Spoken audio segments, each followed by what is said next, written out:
अस्सलाम वालेकुम। एक आदमी इशा की नमाज के बाद बीवी के पास घर आया। उसने देखा कि बच्चे सो गए हैं। उसने पूछा, क्या बच्चों ने नमाज पढ़ी?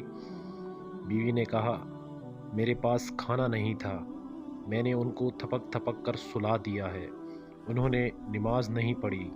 शौहर ने कहा, उन्हें जगा दो। बीवी ने कहा, अगर आप उनको जगाएंगे तो वो भूख से रोएंगे और खाना भी तो नहीं है।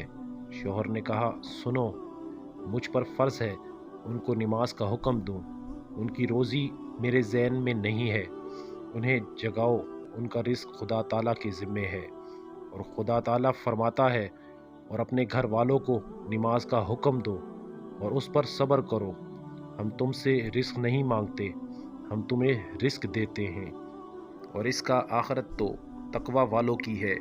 माँ ने अंदर आकर उन्हें जगाया, और जब वो नमाज से फारिग हुए तो दरवाज़े पर दस्तक हुई।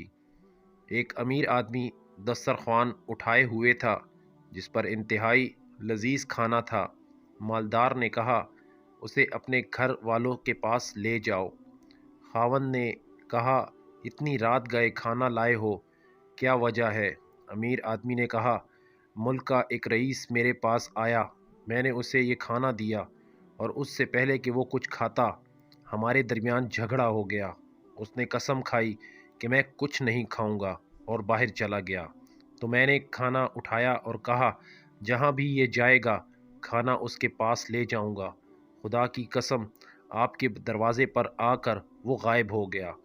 खुदा की कसम, मुझे लगता है कि वो मुझे आपके पास लाया है।